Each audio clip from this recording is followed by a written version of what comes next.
Assalomu alaykum, hurmatli televizor ko'rguvchilar. Dunyo qurultiyi Tor televiziyasining kunlik xabarlar programmasiga hammanglar xush kelibsizlar. Men riyosatchi Iftixor Abdurashid. Hurmatli ko'ruvchilar, tövəndə diqqətinizlər kunlik xabarlar programmamızın təfsilatında bo'lsin.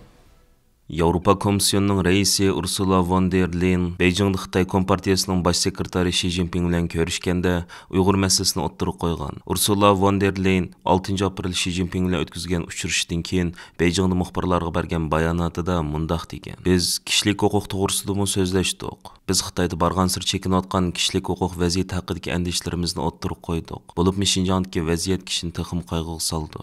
Bizning bu masala haqidagi suhbatlarimizni davomlashtirishimiz intayin muhim." Ursula von der Leyen xonim Beijing rasmiy ziyoratini boshlashdan avval bir usulda bergan bayonotida Uyg'urlar masalasini tilga olgan edi. U shu qotimliq so'zdimi Sharq Turkistonda yuz berayotgan kishilik huquq dafsanchiligining intayin og'irligini tilga olib, Xitoyning kishilik huquq munosabat xalqaroliq majburiyatlarini qandoq ado qilishi bizning Xitoy bilan bo'lgan hamkorligimizni sinaydigan yana bir sinoq bo'lib qoldi degan. Germaniya ovoz radiosining aytishicha, Ursula xonimning Beijingdagi ziyoratining muhim temalarining biri Ukraina masalasi ekan. U Xi Jinping bilan ko'rishganda Rossiyaning Ukrainaga qaratgan tajovuzchilik urushini bevosita yoki vositali qoldi qurol bilan ta'minlamasligi kerakligini, buning xalqaro qonunlarga xilof bo'lib qolmay, balki yana Yevropa-Xitoy munosabatlariga og'ir ziyon yetkazadiganligini aytgan. Yevropa Komissiyonining raisi Ursula von der Leyen xonim Fransiya prezidenti Macron bilan birlikda Xitoyda rasmiy ziyorat bo'layotgan bo'lib, ular bu ziyoratida Xitoy bosh ministri Li Qiang bilan ko'rishgan.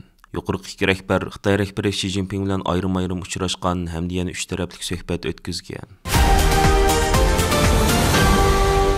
Amerika Uyg'ur kishilik huquq qurilishining taklifiga asosan Amerika Davlat Majlisiga va Amerikaning har qaysi sohalarga o'zlarining lagerdagi kechirmishlari haqida guvohlik berish uchun 20 mart Amerikaga yetib kelgan Gollandiyadagi lager shohidimiz Qalbinur Sidiq bilan Fransiyadagi lager shohidimiz Gulbar Xativojilar Amerikadagi 15 kunlik ziyoratini muvaffaqiyatli oxirlashtirib, 6 aprel kuni o'zlari turishli davlatlarga salomat qaytib keldi. Lager şahitlerimizдің Amerikadagi bütün faaliyetlerini o'rinlashtirishga mas'ul bo'lgan va 15 kun bo'yicha ularga bevosita hamroh bo'lgan Dunyo Uyg'ur qurultiyi ijroiya komitetining raisi va Uyg'ur kishilik huquq qurilishining direktori Ömer Qanat apandim jasur lager şahitlerimiz Qalbinur Sidiq va Gulbar Xativojilarni 6 aprel kuni Washington aerodromida uzatib qo'ydi. Ömer Qanat apandim aerodromda qilgan so'zida lager şahitlerimizning Amerikadagi 15 kunlik faoliyetlerini qisqacha xulosalab mundaq dedi: Assalomu alaykum aziz vatandaşlar. Mana iki lager şahidimiz, kahraman lager şahitlerimiz Qalbinur Sidiq ve Gulbar Xativojining kelganiga, Amerikaga kelganiga ishga bo'ldi. Bugun mana bizlar turishliq davlatlarga qaytib olib turibdi. Mustaqil aeroplan stansiyada biz bular 2 hafta avval kelgan, 2 haftalik safar jarayonida bu Misha Amerikadagi siyosiy planninki Amerika parlament a'zolarining Amerika kongress a'zolari bilan ko'rishdi. Bu yerda cho'ng guvohlikdan o'tdi. Uningdagi hukumat arboblari bilan ko'rishdi. Har qaysi xalqaro tashkilotlarninki va butun davlat organlarininki hammasi bilan ko'rishib chiqdi. Uning sirtida Kaliforniya yerlik parlamentida bir muhim bir qarorni o'tishiga shohid bo'ldi. O'shalarninki bağlanlığı, bu yerde şahit belgelliği, bu yerdeki kararlılığı, Uygurlar hakkındaki kararlılığı, Uygur ırkı kırgınçılığını ayıplayan ve Uygur mecburi emgeki ve çetişler bütün mahsulatlarınki katli kirişini, katli çekileydiğen karar layısınınki bu yerde ötüşüge bular. Benki bu guvalıkların aidi asıl koştu, vesile oldu. Şununla şu yerlik parlamenterdeki 79 parlament a'zosinin hammasi bu karar loyihasini o'tishini ma'qulladi, o'tishiga asli qo'shdi va qo'lladi.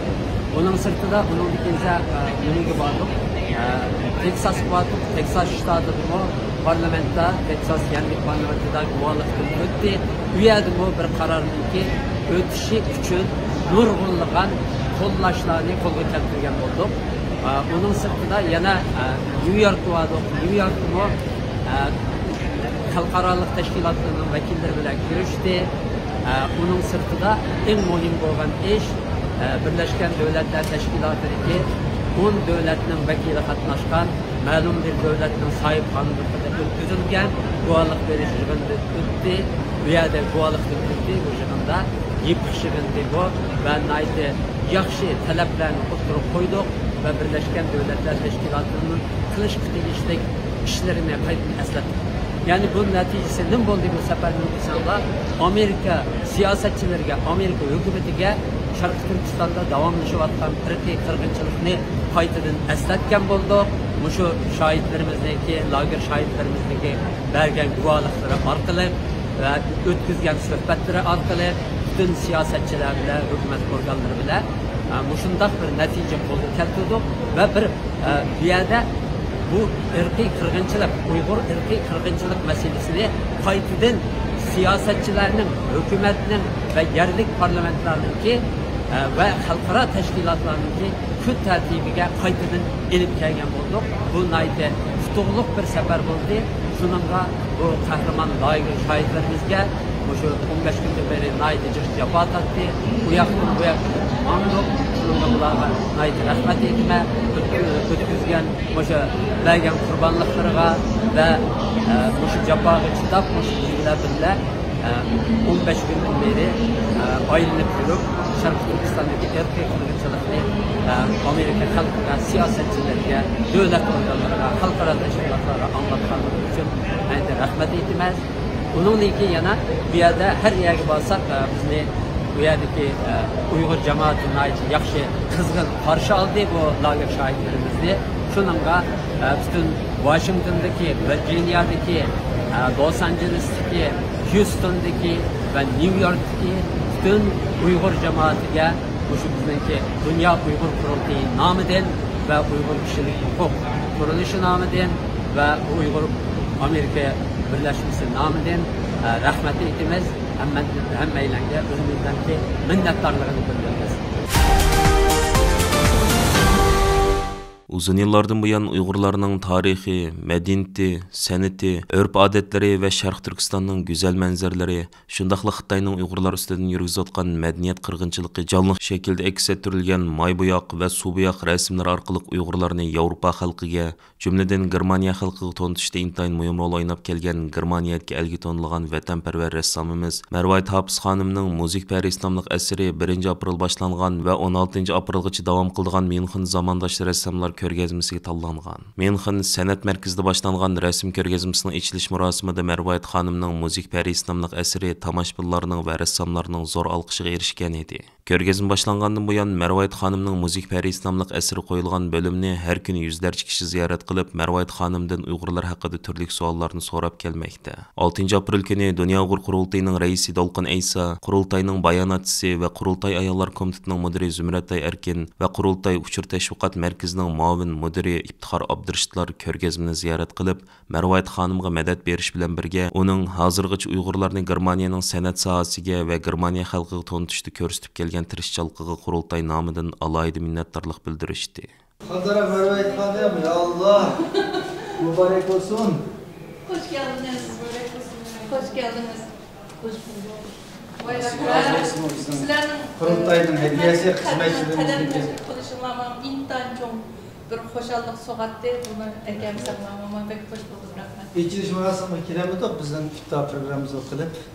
Ama shundaq Germaniyaning en prestijik bir san'at markazida bir Uygur ressamning resminin ki tanlangan resimler kadar bir o'rin edishi bizni g'ururlantirdi. German matbuotlarida ko'rdik. Şunun da seferinde yer bakır vakti kilemedik. Bugün sizin şununla bir yoklap gelişimiz. Uygur medeniyetine ait güzel tanıştırıyorsunuz. Bütün Germanlığa, dünyaya. Sizin gururunuz, kahrınız. Ben şu dünya Uygurluğu bir ilan varken, gururunu duydur alsam ki, şunda hoşal kıl alsam ki, bir ümitini verersem ki, diyen arzularla sizimizken biz. Eğer şunda olsun da hoş bulattım. Nayt yaxshi, sizden bütün dünyadaki Uygurlar gururlandı.